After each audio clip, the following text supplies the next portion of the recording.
Look at your bank account. Now, look at your vocabulary. Do you see the connection?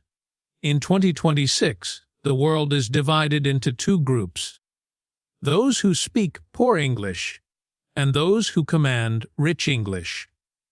Most people think fluency is about grammar. It's not. It's about status. When you say, "I want a job," or "the meeting was very good," you are signaling to the world that you are a worker. Someone to be ignored, someone to be paid the bare minimum. You are using cheap, weak words that kill your authority before you even finish your sentence. But the top 1%, the CEOs, the high-ticket closers, the global leaders, they don't want, they seek. They don't have good meetings, they have impactful sessions. They don't try, they execute. If you're tired of being the smartest person in the room, but the lowest paid, it's because your language is keeping you poor. You are stuck in the student zone, while the world belongs to the persuaders.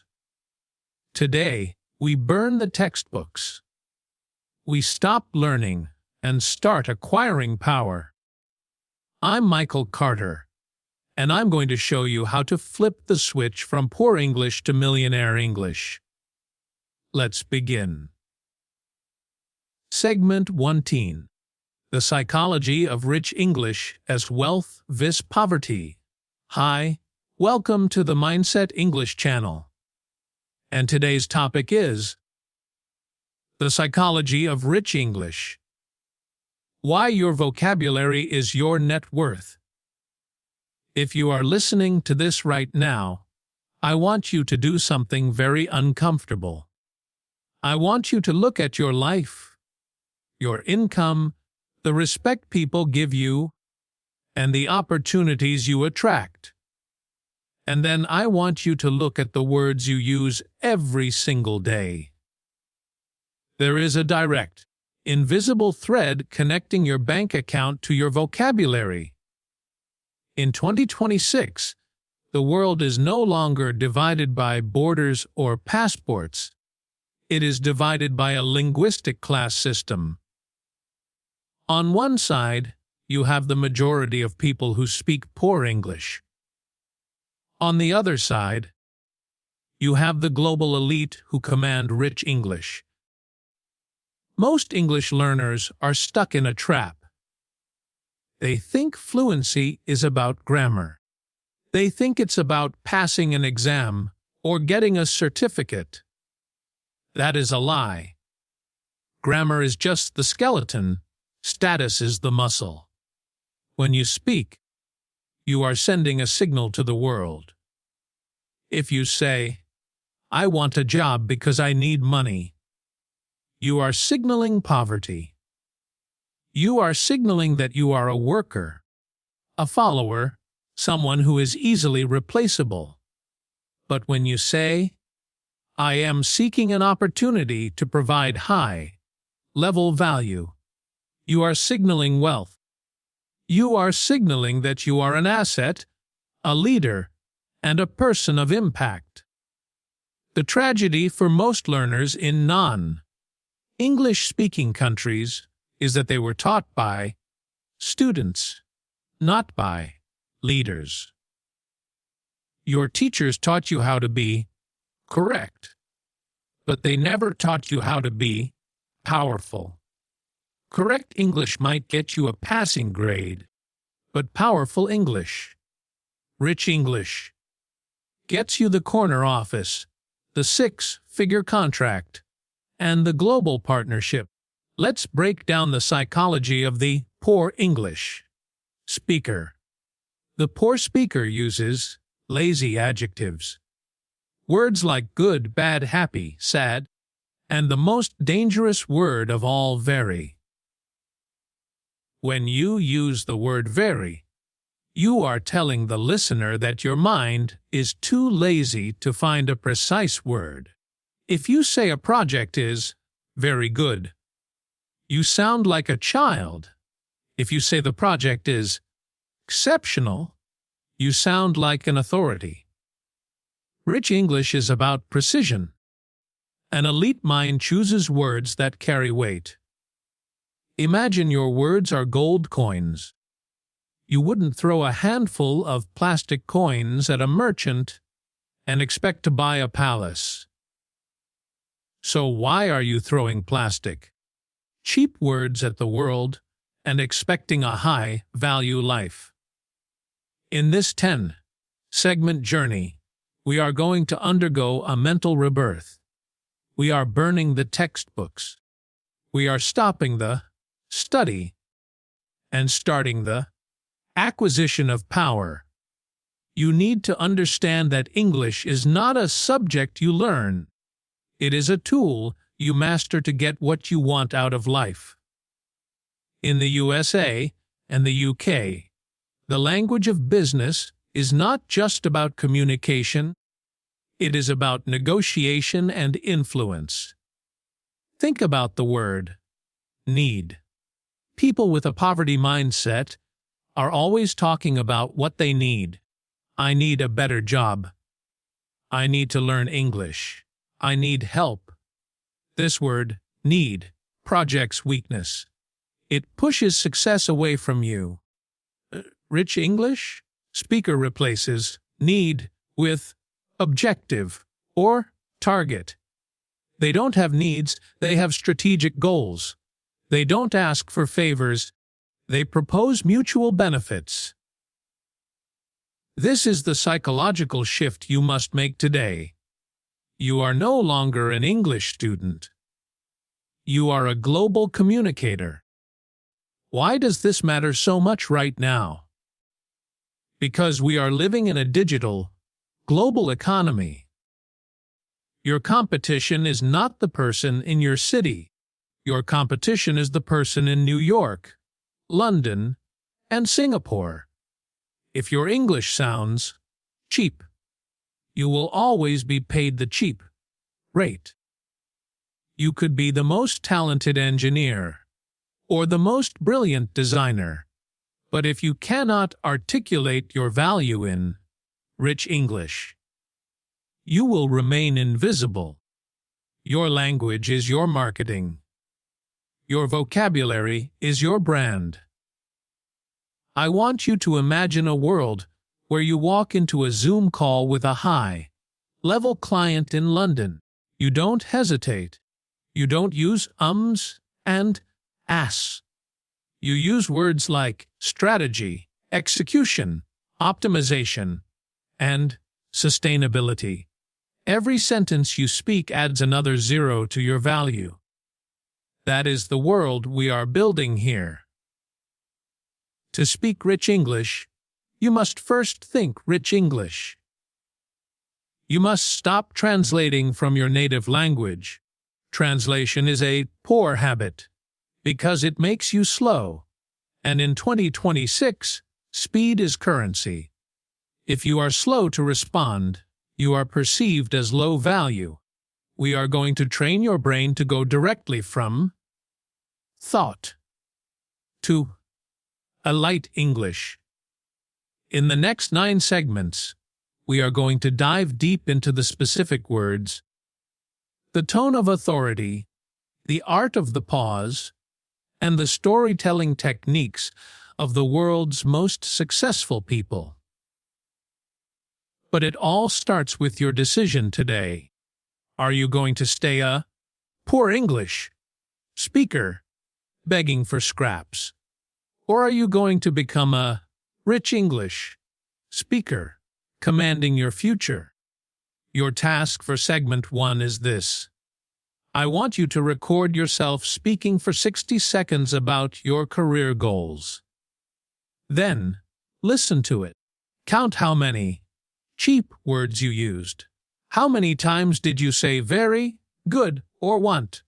Now, rewrite that same 60-second speech using rich alternatives.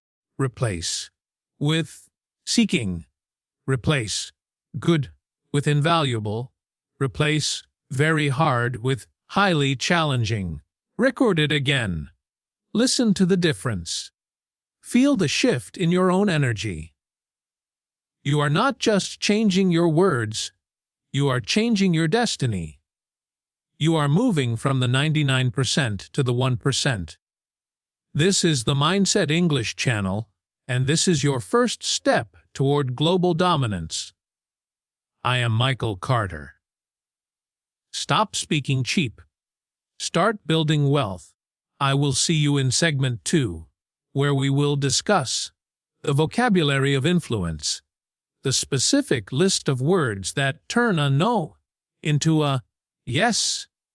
Segment 2, the vocabulary of influence, the elite word swaps. In segment 1, we established a hard truth. Your vocabulary is your net worth. We talked about how poor English signals a low-status mindset and keeps you trapped in the student zone. Today, we are going to get tactical. We are going to perform a brain upgrade. I am going to give you the specific linguistic currency used by the global elite. If you want to be treated like a Don 100 or other year professional, you cannot use 5 words. You must use words that carry authority, precision, and weight.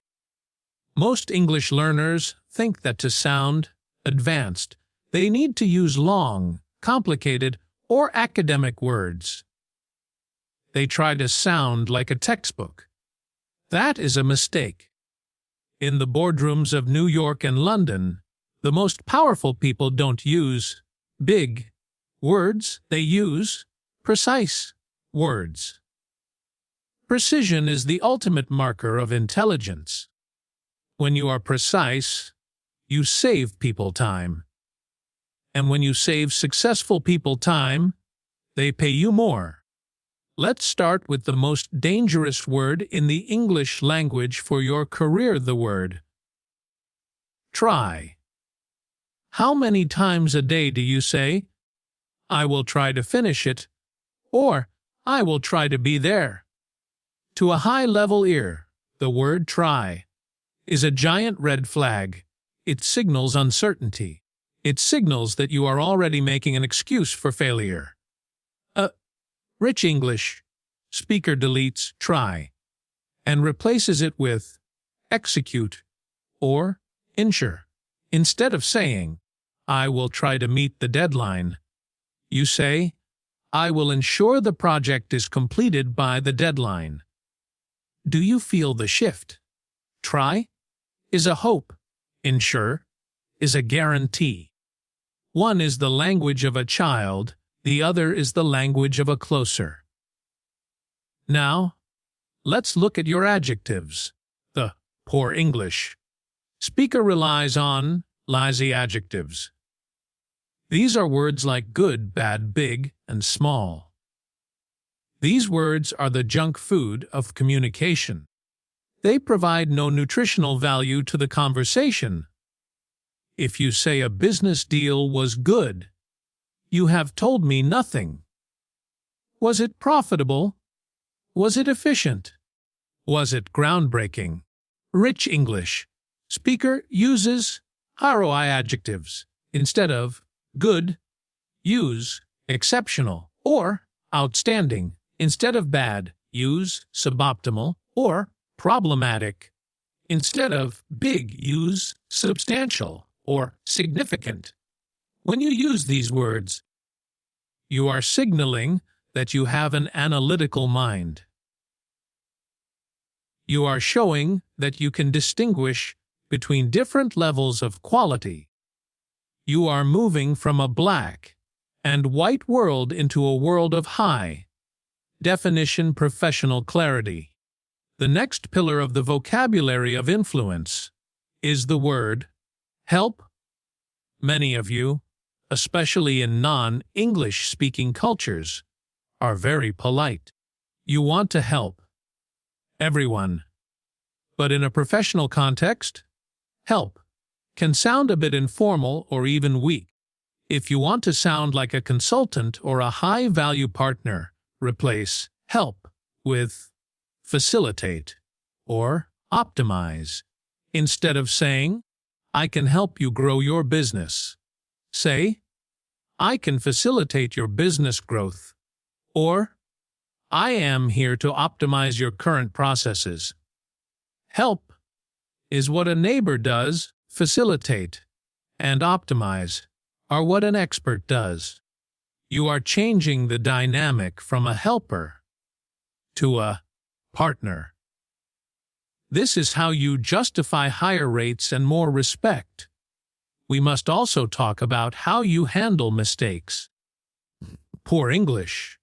Speaker is always apologizing. I'm sorry for being late. I'm sorry I didn't understand. Constant apologizing is a low-status signal. It makes you look small. Rich English. Speaker practices the gratitude pivot.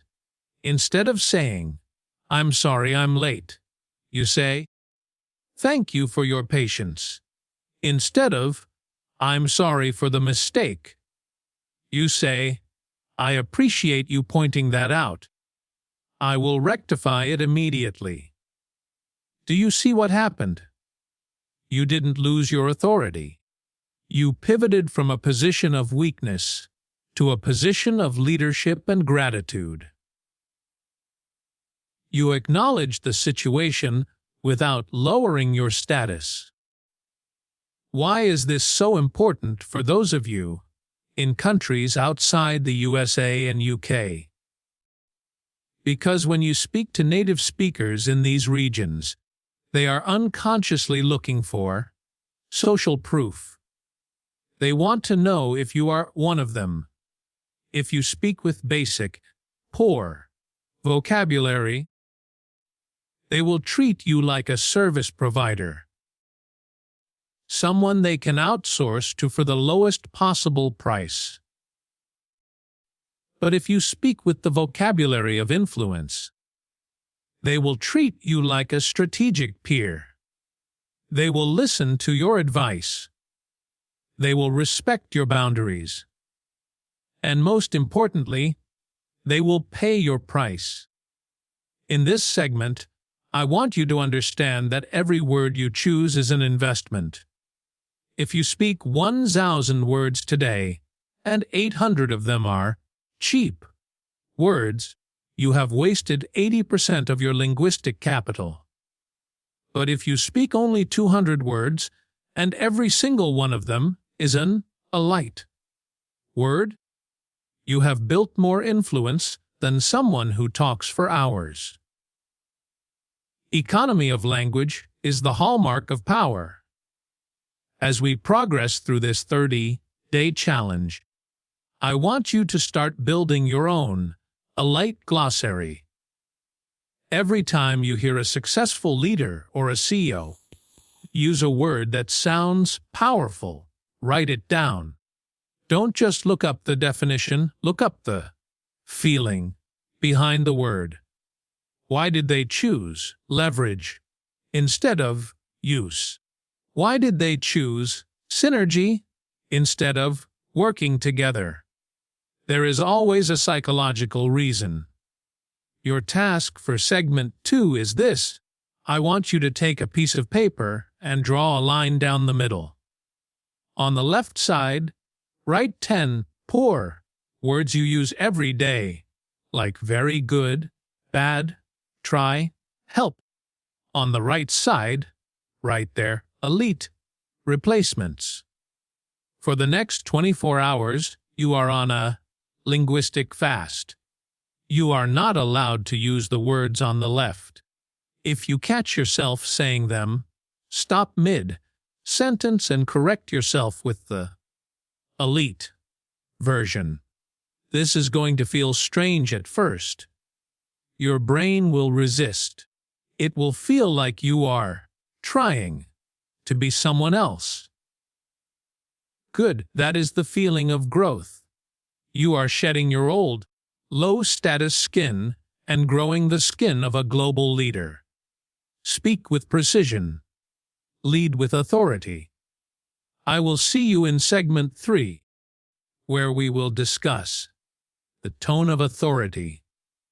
It's not just what you say, but how the vibration of your voice changes the energy of the room.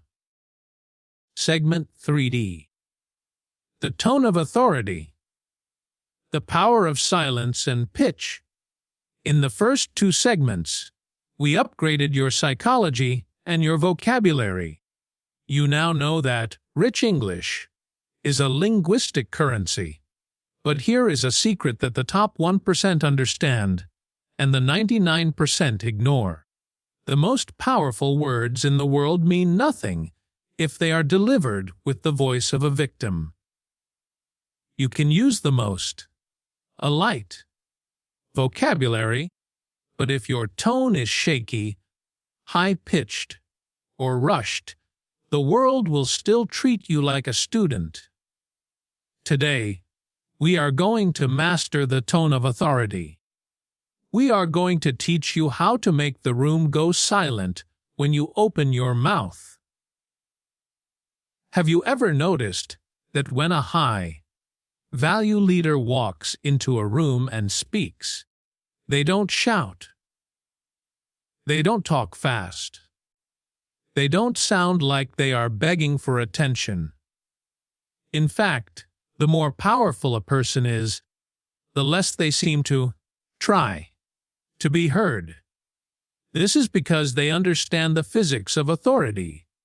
In the USA and the UK, professional authority is conveyed through 2 things: downward inflection and the strategic pause. Let's talk about the biggest mistake non-native speakers make: up talking. This is when your voice goes up at the end of a sentence, making it sound like a question. Poor English tone. I think we should start the project now. Voice goes up. When you do this, you are subconsciously asking for permission. You are telling the listener that you aren't sure of yourself. Rich English speaker uses downward inflection. Rich English tone. I believe we should start the project now. A voice stays flat or goes slightly down. This sounds like a command. It sounds like a fact. It sounds like wealth. When you speak with a downward inflection, you aren't asking for a seat at the table. You are taking it. The second pillar of authority is the strategic pause. Poor English speakers are afraid of silence. They think that if they stop talking, even for a second, they will look like they've forgotten their words. So, they fill the silence with like, or, you know. These are called filler words, and they are the termites of your authority. They eat away at your status. A high-value speaker uses silence as a weapon. Silence creates tension, and tension creates importance. When you pause before an important word, you tell the audience, "What I am about to say is valuable. Wait for it." Think about the most expensive brands in the world. They don't have cluttered advertisements with words everywhere. They have simple, clean designs with lots of white space. In communication, silence is white space. It gives your rich English room to breathe. If you want people to value your words, you must stop giving them so many of them. Speak less, but speak better. Next, we must discuss speed. There is a direct correlation between how fast you talk and how much people trust you. When you talk too fast, you signal anxiety. You signal that you are afraid people will interrupt you. You signal that your time is less valuable than theirs. But when you slow down, When you deliberate over your words, you signal that you are the master of your time. You signal that your thoughts are so important that the world must wait for you to finish. This is especially critical for those of you in non-English speaking countries. Don't rush to prove you know the language. Speak slowly to prove you know the value. We also need to talk about the pitch of your voice. When people get nervous, their vocal cords tighten and their pitch goes up. They sound squeaky. They sound like a child. To command authority, you must speak from your diaphragm, not your throat.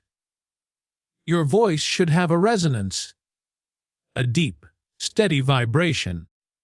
This doesn't mean you need to have a deep, Batman voice. It means your voice needs to be grounded.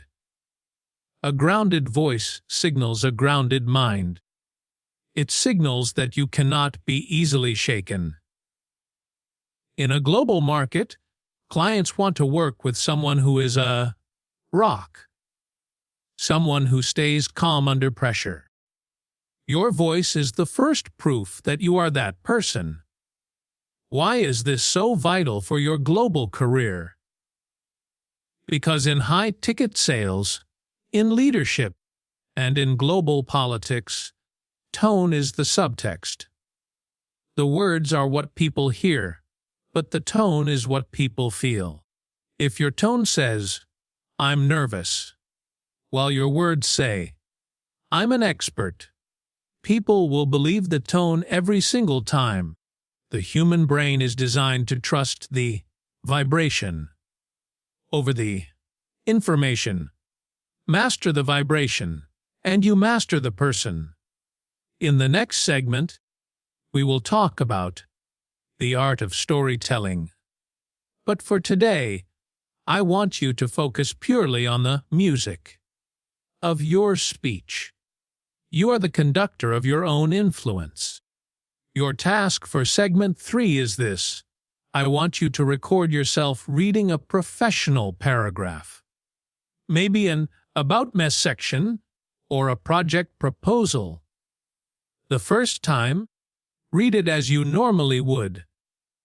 The second time, focus on downward inflection.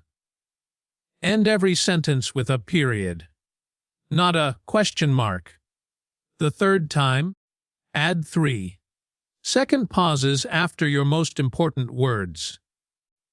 The fourth time, speak at half your normal speed.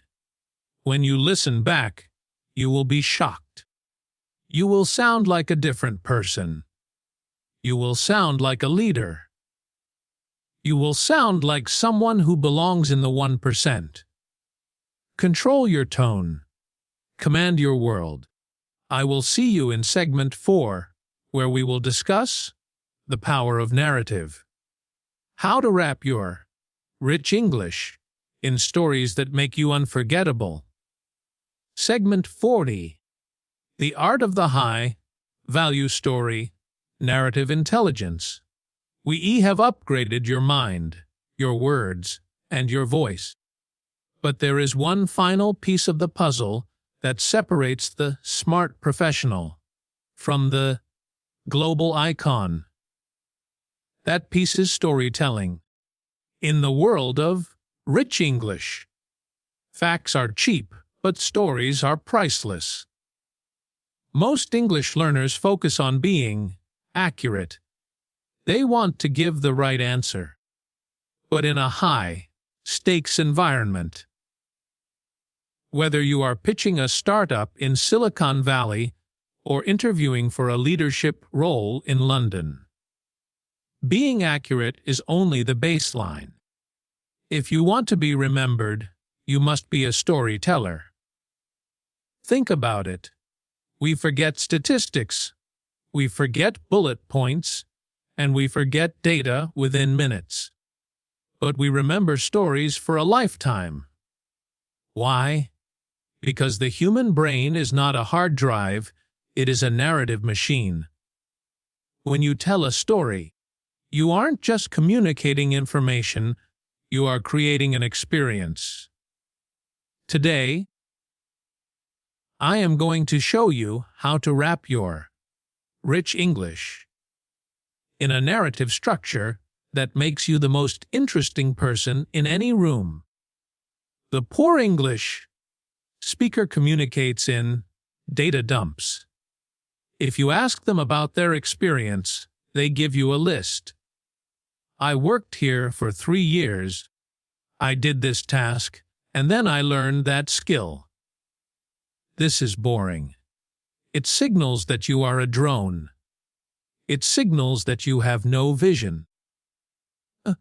Rich English speaker uses the transformation framework. They don't just talk about what they did. They talk about the challenge, the action, and the result. Instead of saying, "I am good at solving problems," a high-value speaker says, "Last year, my company was facing a critical 20% drop in efficiency. I noticed the bottleneck was in our communication flow. I executed a new digital strategy, and within 3 months, we didn't just recover. We increased our output by 40%. Do you see the power of that? You didn't just use rich English, words like critical, executed, and efficiency. You gave those words a home. You created a hero's journey where you were the protagonist. This is narrative intelligence. It's the ability to frame your life and your work as a series of victories. When you do this, people don't just hire your skills. They buy into your success energy. Now, let's talk about the language of emotion. In poor English, people are afraid to show emotion. They think being professional means being a robot. But rich English understands that humans make decisions based on emotion and justify them with logic. To be a master storyteller, you must use sensory language. Don't just tell me it was a difficult project. Tell me it was a high-pressure environment where every second felt like a heartbeat. Don't just say you were happy with the result. Say it was one of the most rewarding moments of my professional career. By using sensory and emotional words, you bridge the gap between your brain and the listener's heart. You become human. You become someone they want to work with, not just someone they can use. Another key element of high-value storytelling is the hook. In segment 1, I told you that speed is currency. In storytelling, the first 10 seconds are everything. Most people start stories with, "So, I was thinking about," or, "Actually, there was this time." These are weak openings. Rich English speaker starts with a result or a question. Start with, "I'll never forget the day I almost lost our biggest client." Or, "Have you ever wondered why 90% of businesses fail in their first year?" Immediately, the listener is locked in. You have created an open loop in their brain, and they cannot stop listening until you close it. Why is this essential for non-native speakers? Because many of you struggle with perceived authority. If you speak with an accent or make a small grammar mistake, people might subconsciously lower their estimation of your intelligence. But, and this is a huge but, if you are a compelling storyteller, all those small mistakes disappear. People become so engaged in your narrative that they stop listening to your English and start listening to your vision. Narrative intelligence is the ultimate equalizer. It allows a person from a small village to command the attention of a CEO in a skyscraper. To master this, you must practice active observation. Look at how successful people tell stories on LinkedIn, in TED Talks, or in high-level podcasts. Notice how they use rich English words to build tension. Notice how they use the tone of authority to emphasize the climax of the story. They aren't just talking, they are performing. And in the 2026 economy, performance is profit. In the next segment, we will talk about the art of the high-ticket conversation, where we apply all of this to real-world scenarios. But today, I want you to start seeing your life as a collection of high-value stories. You aren't just an English learner, you are a storyteller in training. Your task for segment 4 is this: pick one major achievement in your life. It could be a project you finished, a problem you solved, or even a personal goal you reached. Write it down in poor English, simple list-like sentences.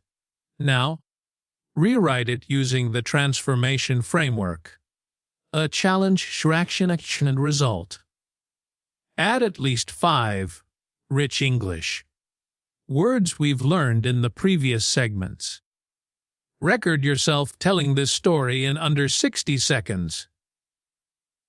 Focus on your tone and your pauses. When you tell this story to someone, don't just give them information. Give them a reason to believe in you. Frame your story. Claim your glory. I will see you in segment 5, where we discuss the global closer. How to use your English to win the room and close the deal. Segment 50. The global closer. Negotiation and persuasion. We have spent the last 4 segments building your internal engine. You have the mindset, the elite vocabulary, the tone of authority, and the power of narrative. But now, it's time to take that engine out onto the road. Today, we talk about negotiation. In the global economy of 2026, you are always negotiating. Whether you are asking for a higher salary, pitching a service to a client in New York, or simply trying to get your team to follow your vision, you are closing. The poor English speaker views negotiation as a battle. They walk into the room feeling like they have to win or beg. They use weak language like, "Is it possible to get a discount?" Or, "I hope you like my price." This language signals to the other person that you are desperate. And in business, desperation is the ultimate scent of failure. A global closer, a rich English speaker, views negotiation as an exchange of value. They don't hope, they propose. They don't ask for permission, they set the terms. The first rule of the global closer is the power of the frame. Whoever sets the frame of the conversation wins the negotiation. Poor English. Frame is focused on cost. How much will this cost me? A rich English. Frame is focused on investment and ROIs, return on investment. When a client asks about your price, never defend it. If you defend your price, you have already lost. Instead, pivot back to the value. Poor English response. My price is $2,000 because I work very hard. Cheap. Emotional, weak. Rich English response. The investment for this project is $2,000, which is structured to ensure we hit your 30% growth target by next quarter. Shall we discuss the implementation phase? Do you see what happened there? You didn't use the word price. You used investment. You didn't talk about your hard work. You talked about their growth target. You used rich English to shift the focus from the money leaving their pocket to the money coming back into their business. This is how you close high ticket deals while others are fighting for scraps. The second secret of the global closer is the psychology of no. Most people are terrified of the word no. They think it means the end of the conversation. But a rich English speaker knows that no is where the negotiation actually begins. When someone says no, or it's too expensive, poor English, speaker gets defensive or gives up. A closer remains calm and curious. They use a technique called labeling. Instead of arguing, you say, "It seems like there is a concern regarding the budget allocation."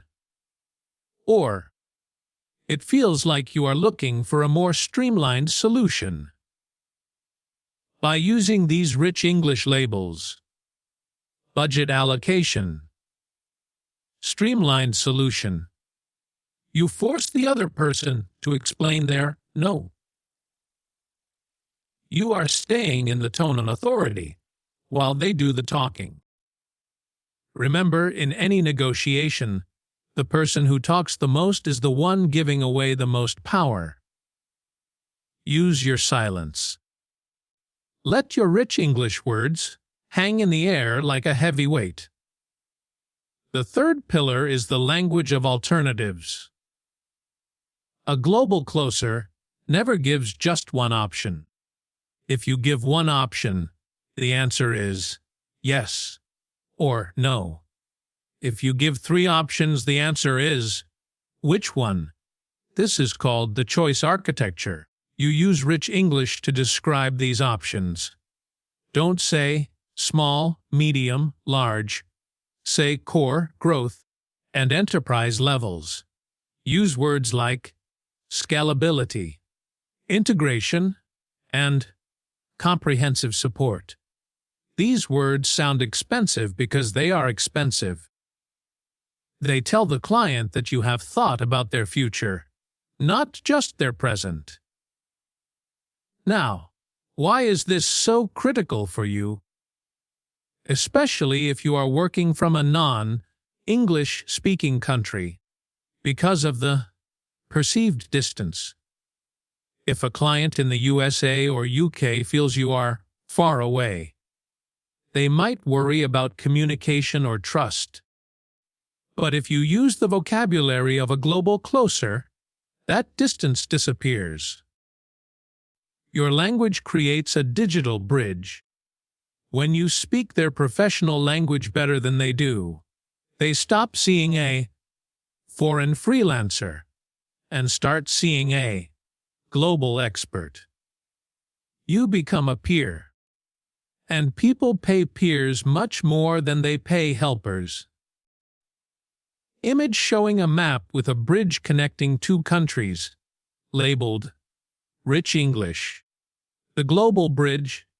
In this 2026 landscape, your ability to close in English is your most valuable asset. It doesn't matter how good your code is, how beautiful your designs are, or how fast your delivery is if you cannot articulate the value in a way that makes sense to a wealthy mind. You are not selling a service. You are selling a transformation. In the next segment, we will talk about the high-value network. But today, I want you to step into the shoes of a closer.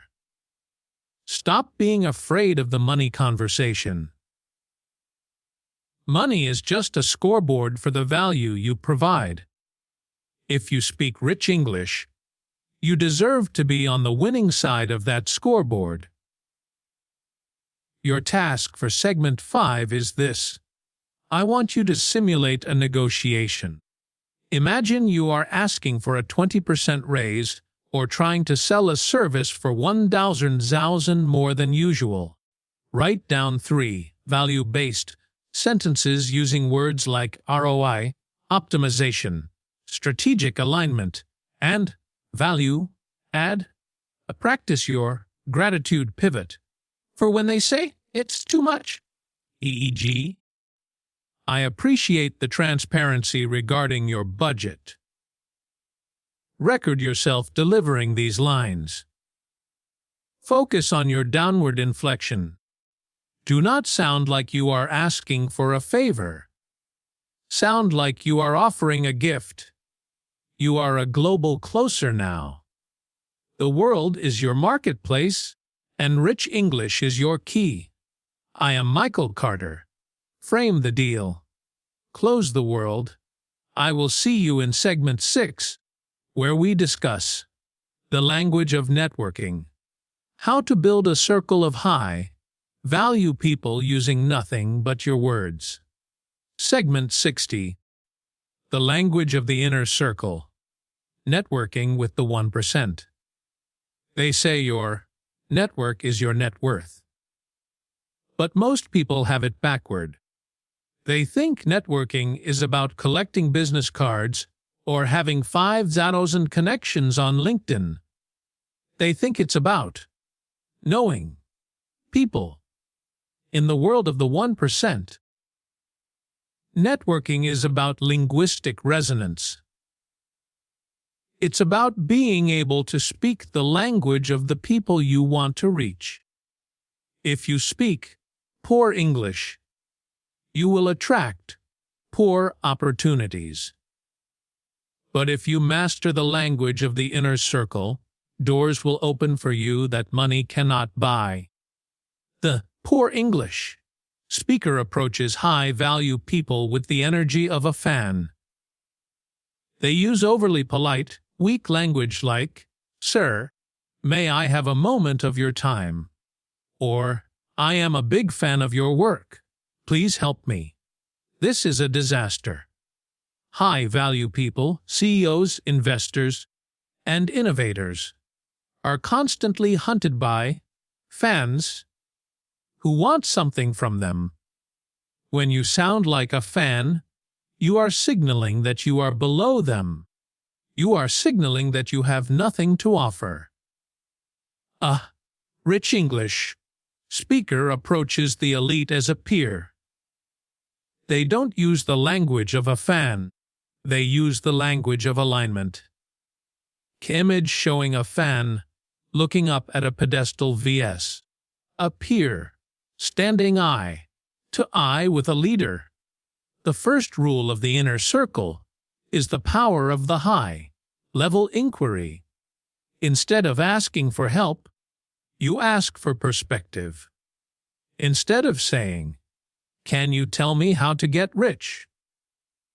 you say, "I've been analyzing your recent market expansion, and I'm curious about your perspective on the long-term sustainability of that model." Do you hear the difference? In the second sentence, you used rich English words like analyzing, market expansion, and sustainability. You signaled that you are someone who thinks at their level. You aren't asking for a handout. You are starting a high-level dialogue. This is how you get a CEO to stop and actually listen to you. The second secret is the language of social proof. In the USA and the UK, high-value circles are built on trust. You need to use words that signal you are already moving in the right circles. Use phrases like, "I've been collaborating with," or "my current focus is on," even if your collaboration is just a small project. Avoid words that sound lonely or desperate. Don't say, "I'm looking for any kind of work." Say, I am currently vetting new opportunities that align with my core expertise. This signals that you are the one choosing, not the one being chosen. It creates an aura of scarcity. And in the world of the 1%, scarcity is the ultimate aphrodisiac.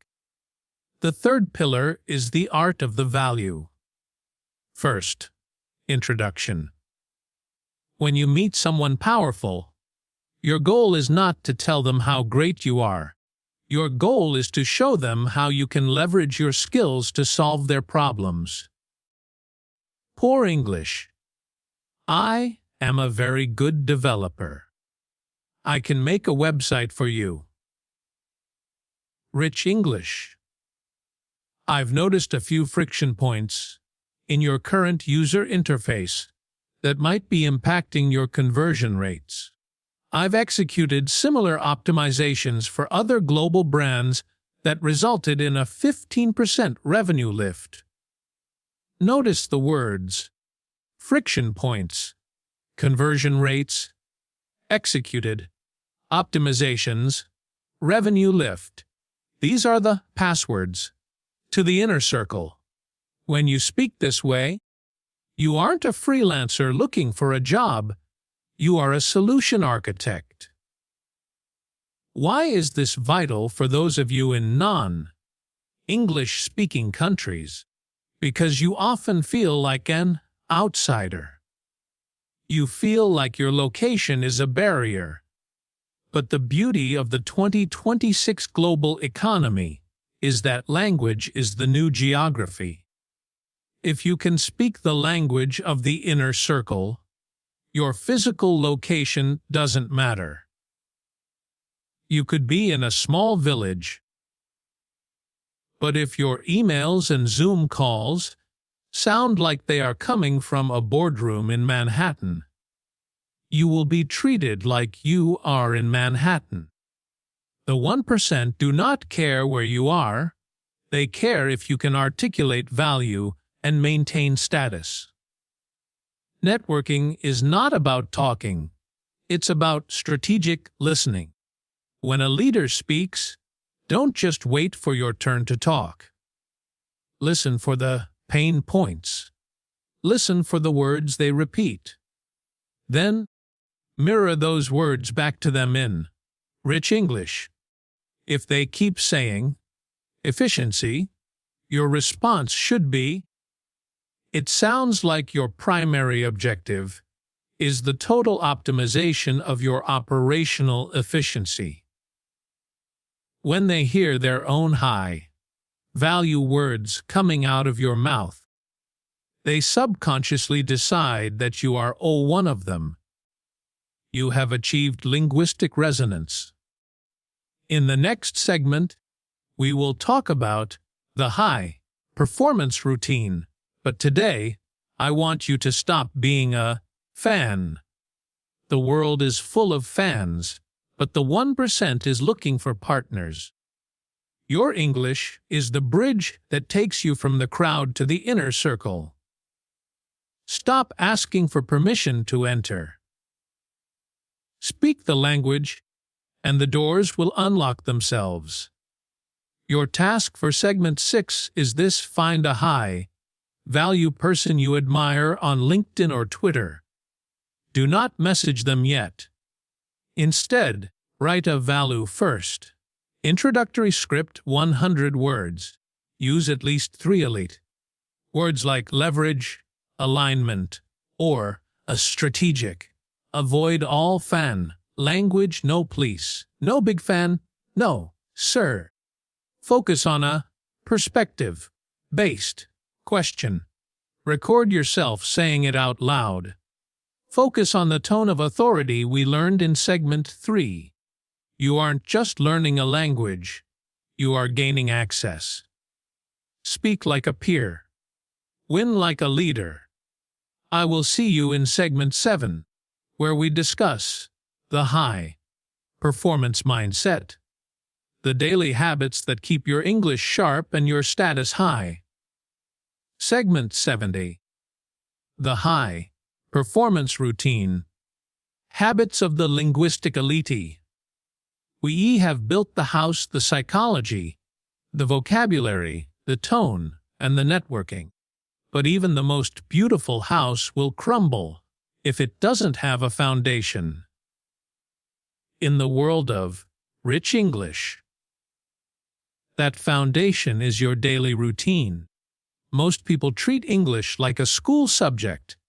They study for an hour, close the book, and go back to their poor English life. They are part-time learners. But the global elite, they are full-time performers. To reach the 1%, you must stop studying English and start integrating it into every fiber of your existence. The poor English speaker relies on motivation. They wait until they feel like practicing. But motivation is a scam. It's a feeling that disappears the moment you get tired. High-performance speakers rely on systems. They understand that fluency is not a destination. It is a physical and mental state that must be maintained daily. If you are living in a non-English-speaking country, you are fighting a battle against your environment. Every sign you read, every person you talk to, and every show you watch in your native language is pulling you back into the 99%. Today, we build your linguistic fortress. The first habit of the 1% is immersion through consumption. The poor learner watches movies for entertainment. The rich speaker watches them for modeling. Every morning, before you touch your phone, you need to feed your brain a light input. Listen to a high-level podcast like The Diary of a CEO, The Joe Rogan Experience, or Harvard Business Review. But don't just listen. Shadow. When the speaker uses a rich word or a tone of authority, pause the audio and repeat it exactly. Mimic their pitch, their speed, and their pauses. You are literally wiring your vocal cords to vibrate at the frequency of success. The second habit is the internal monologue shift. This is the secret of the world's most successful polyglots. The poor English speaker thinks in their native language and then translates into English. This makes you slow, hesitant, and low status. A high-performance speaker thinks in English. From the moment you wake up, talk to yourself in your head, or out loud if you're alone, using the light vocabulary we've learned. Instead of thinking, I have to do a lot of work today, think, I have a series of high-priority objectives to execute today. By changing the internal dialogue, you remove the translation layer. You become native to the mindset of wealth before you even open your mouth to others. The third pillar is active output generation. Most people spend 90% of their time listening and 10% speaking. To be in the 1%, you must flip the ratio. You need a daily output session.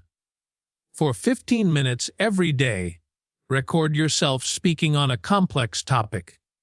It could be about the global economy, AI, or your personal philosophy. Then, and this is the part people hate, listen to the recording. Listen for the cheap words. Listen for the talking we discussed in segment 3. Listen for the ohms and us. Correct the script and record it again until it sounds like a 10,000 keynote speech. You are your own coach. If you cannot stand the sound of your own voice, how can you expect a CEO to listen to it for an hour? The fourth habit is the environment audit. Look at your phone, your social media, and your friends. If your phone interface is in your native language, change it to English right now. If your following list on Instagram is full of local memes, unfollow them and follow global leaders like Naval Ravikant, Ray Dalio, or Gary Vaynerchuk. You are the average of the 5 voices you listen to the most. If those voices are poor, you will stay poor. If those voices are rich, you will eventually speak your way into their world. Why is this routine so vital for those in Asia, South America, or Eastern Europe? Because confidence is a muscle. You cannot walk into a high-stakes negotiation once a month and expect to be on. You have to be on every single day in your own room. The reason high-level English speakers look so natural is because they have spent thousands of hours being intentional. They have practiced their downward inflection while making coffee. They have practiced their narrative hooks while driving. They have turned their life into a continuous rehearsal for greatness. This 2026 economy rewards elite specialists. The market doesn't pay for average. It doesn't pay for good enough.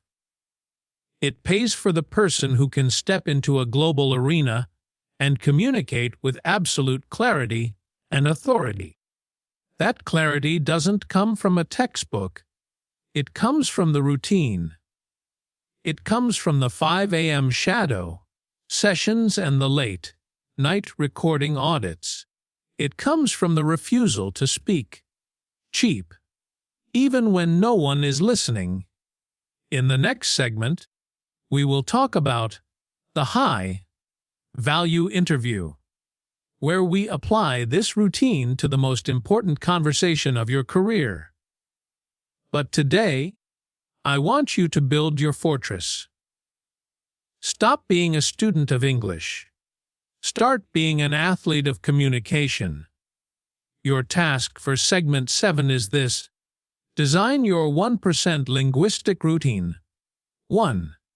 Choose 15 minutes in the morning for elite consumption, podcast shadowing. 2. Choose 15 minutes in the evening for active output, recording and audit. 3. Switch your phone and all digital devices to English. 4. Commit to this for 7 days. No excuses. You are not studying. You are building a weapon. Respect the routine. Reap the rewards. I will see you in segment 8, where we discuss the high-value interview, how to dominate the conversation and get the offer you deserve. Segment 80. The high-value interview. Dominating the conversation. You have the routine. You have the vocabulary. You have the tone. But now, you are sitting in the hot seat. Whether it's a Zoom call with a Silicon Valley startup or a physical boardroom in London, the interview is the ultimate test of your rich English. Most people approach an interview as a test. They sit there like a student waiting for a grade. They hope the interviewer likes them. They use poor English. Phrases like, "I hope I am a good fit," or "Please let me know if I am okay." This is a tragedy. A high-value interview is not a test. It is a consultation. In the world of the 1%, the interviewer is not your boss. They are a client with a problem, and you are the solution. Today, we are going to shift the power dynamic. We are going to teach you how to lead the interview so that by the end of the call, They aren't asking if you are right for them. They are hoping that they are right for you. The first rule of the high value interview is the power of the frame. From the first, hello, you must establish your status. When they ask, tell me about yourself, the poor English speaker gives a chronological history of their life. I went to school here, then I worked there. Boring. Low status. A rich English speaker gives a value proposition. You say, my career has been defined by one core objective: optimizing operational efficiency for global brands. Most recently, I executed a strategy that you lead with the result. You use the narrative intelligence we learned in segment 4 to frame yourself as a winner. You aren't just a person with a CV. You are a professional with a track record of execution. The second pillar is the language of inquiry. A poor candidate only answers questions. A rich candidate asks them. But they don't ask cheap questions like, what are the hours? Or, what is the pay? They ask deep value questions. Questions that signal you are already thinking about their success. Rich English interview questions. In your view, what would an exceptional performance look like in this role after 12 months? How does this specific department align with the company's broader global strategy for 2026? What are the primary friction points the team is currently facing? When you ask these questions using the tone of authority, the interviewer's brain switches. They stop interviewing you and start brainstorming with you. You have effectively turned the interview into a working session. You have proven you can speak their language, the language of strategy and results. The third secret is the psychology of the salary negotiation. This is where most English learners lose their nerve.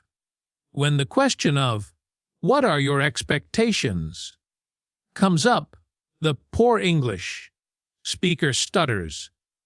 They say, I am okay with whatever, or I am looking for a competitive salary. These are weak, cheap words. A rich English speaker uses the anchor technique. You say, based on the significant value I am prepared to bring and my expertise in skill, I am looking for a compensation package in the range of ha number.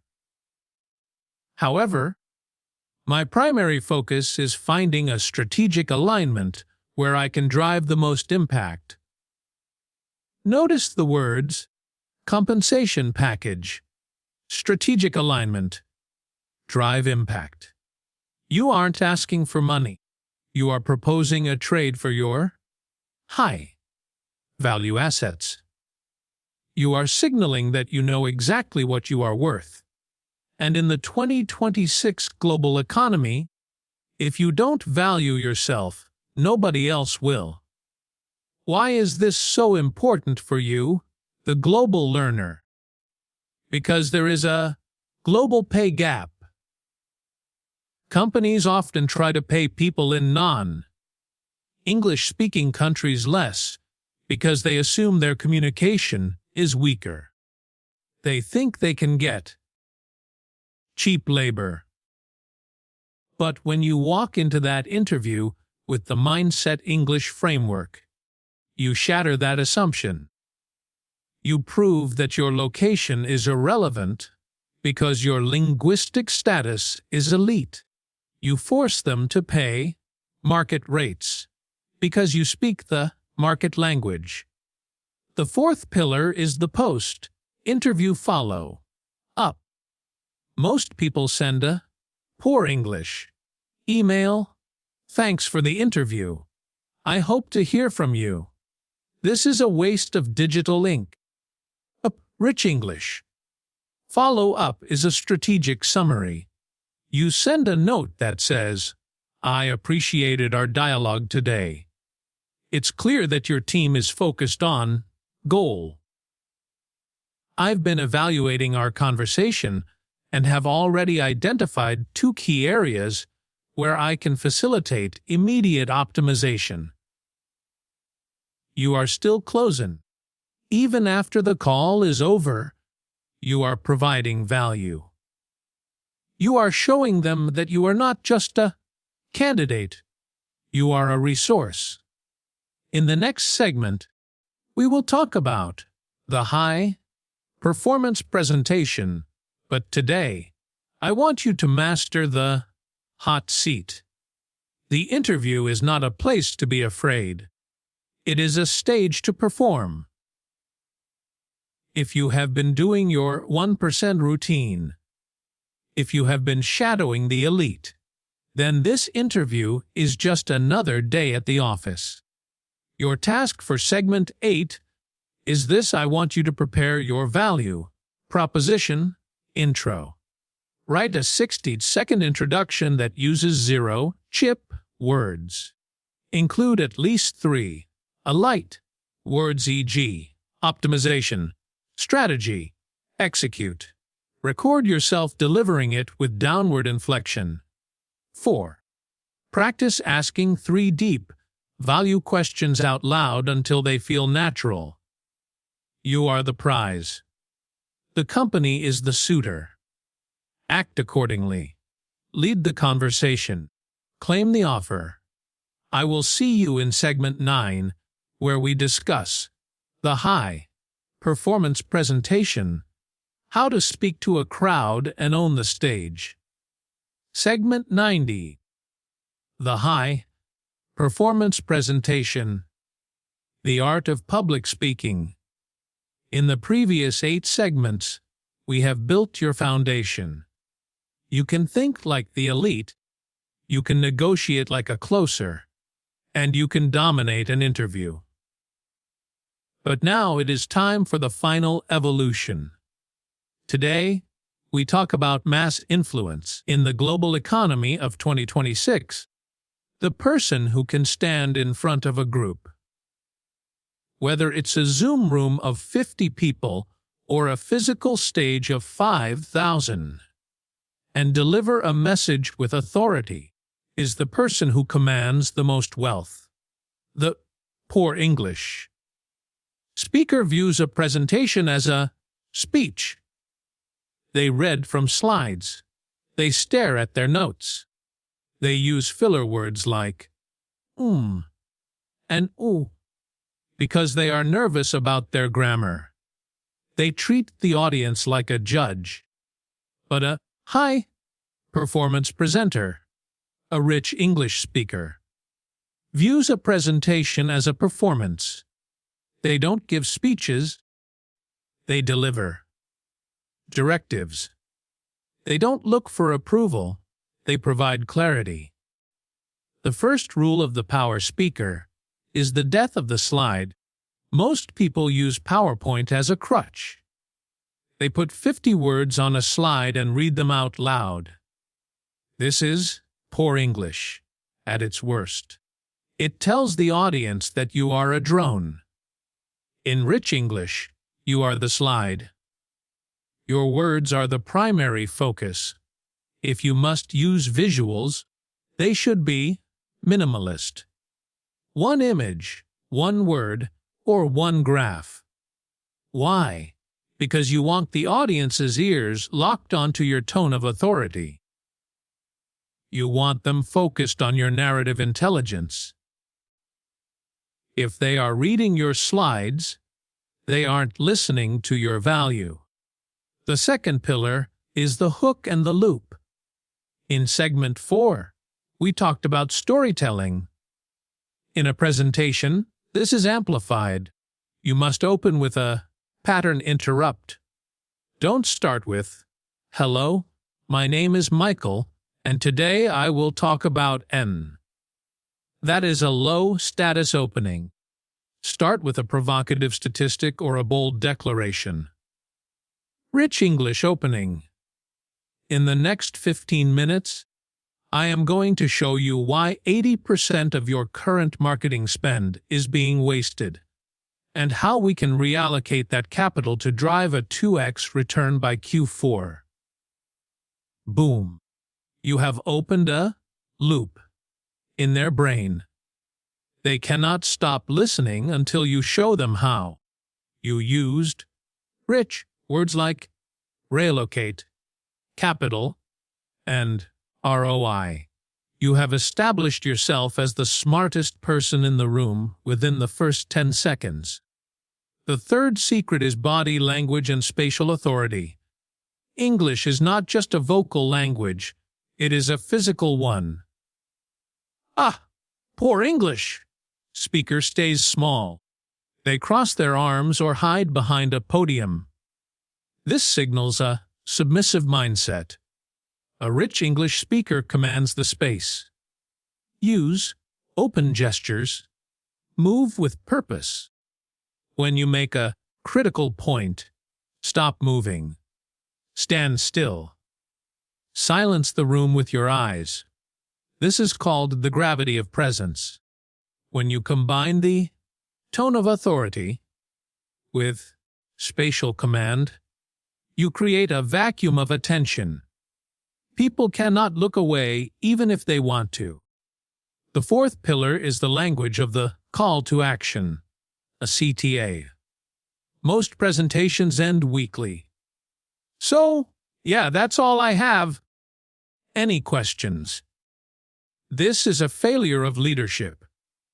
A rich English presentation ends with a directive. You don't ask for questions, you invite dialogue. You don't hope they liked it, you propose next steps. Rich English closing. We have identified the challenge. We have outlined the solution. My recommendation is that we initiate the implementation phase immediately to secure our market position. I will now facilitate a brief Q&A to address any strategic inquiries. Notice the words initiate, implementation, market position, facilitate, strategic inquiries. You are closing the loop with the same authority you opened it with. You have led them from a problem to a solution, and now you are leading them to a decision. Why is this essential for you, the global learner? Because many people believe that if they have an accent, they cannot be great public speakers. This is a lie. Look at Arnold Schwarzenegger. Look at Gary Vaynerchuk. Look at some of the world's most powerful CEOs. They have accents. But they have narrative intelligence. They have rich English. They don't apologize for their accent. They use it as a brand of global expertise. If your message is high value and your delivery is authoritative, your accent becomes a signature, not a barrier. In the 2026 economy, attention is the new oil. If you can capture it, you can refine it into wealth. But to capture it, you must move beyond the student mindset. You must stop trying to be correct and start trying to be captivating. This requires the daily routine we built in Segment 7. It requires the vocabulary we built in Segment 2. It requires you to believe that your voice belongs on the global stage. In the final segment, we will talk about the millionaire mindset finalization, where we lock in these 10 habits forever. But today, I want you to step onto your own virtual stage. Your task for Segment 9 is this: prepare a 2-minute presentation on a topic you are an expert in. Write a pattern interrupt opening Use at least 5 alike words we have covered in this series. Record yourself on video. Watch your body language. Are you standing tall? Are you using open gestures? Use downward inflection on every key point. When you watch that video, don't look for grammar mistakes. Look for authority. Do you look like someone you would invest in? Do you sound like someone you would follow? If not, record it again. Performance is a practice. Own the stage. Influence the world.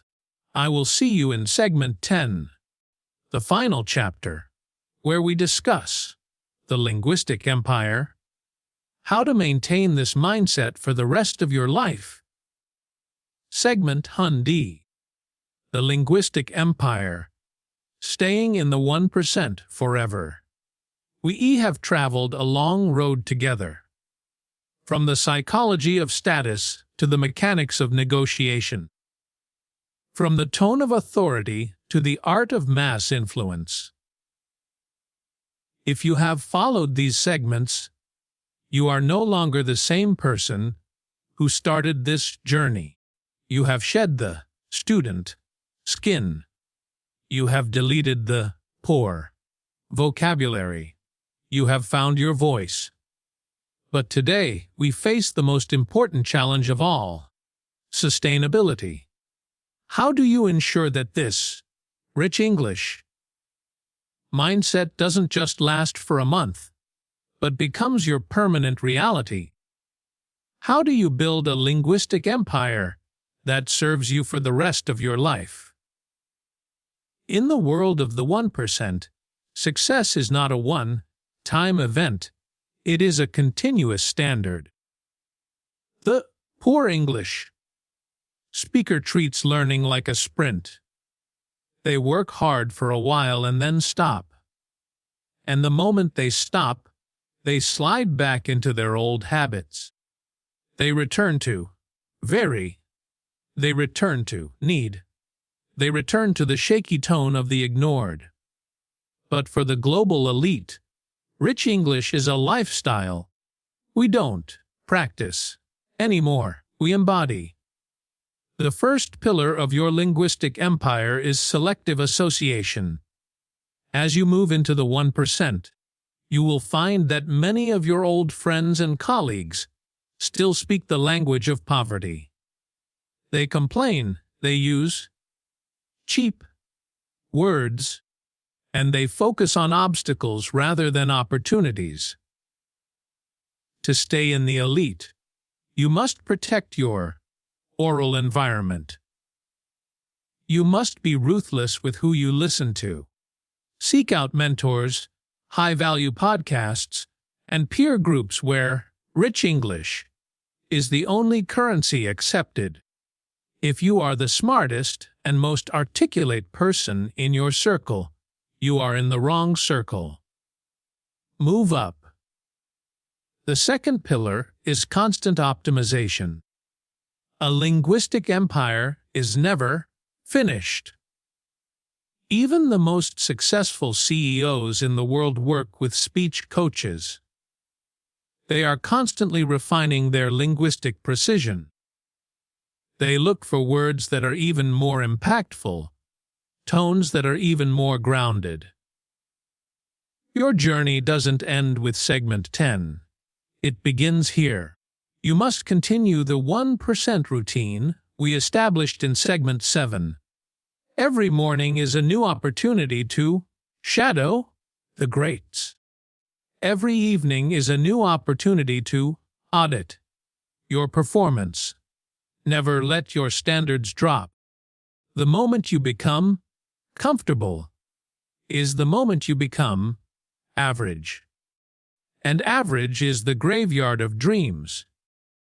The third pillar is the teacher's paradox. The best way to master rich English is to help others rise. When you share this mindset, when you guide a colleague to use better vocabulary, or when you lead a team using the principles of narrative intelligence, You are reinforcing your own authority. You are moving from a consumer of power to a distributor of power. In the 2026 economy, leaders are those who empower others to speak the language of success. By building others up, you solidify your position at the top of the pyramid. Why did we do all of this? Why does it matter if you say exceptional instead of good? Because English is the operating system of global wealth. It is the code that runs the world. When you master this code, you are no longer a victim of your local economy.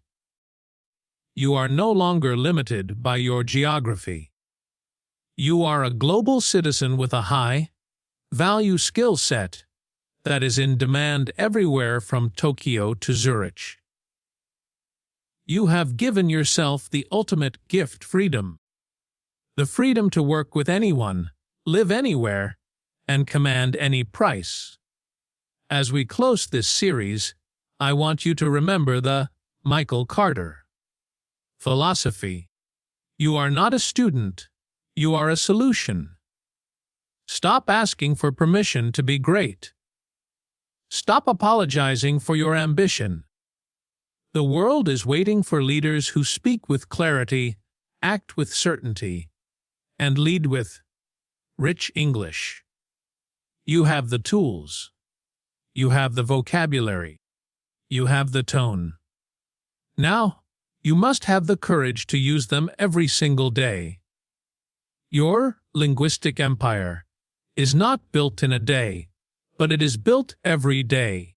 Every time you choose a rich word over a poor one, every time you use a strategic pause instead of a filler word, you are laying another gold brick in your palace.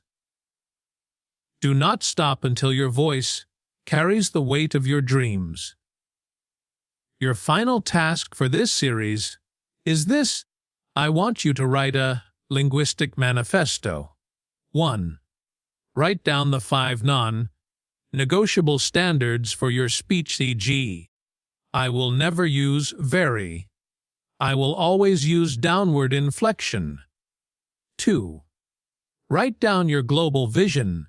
Where will your rich English take you in the next 12 months? 3. Record a 3-minute video of yourself reading this manifesto. This is your contract with yourself.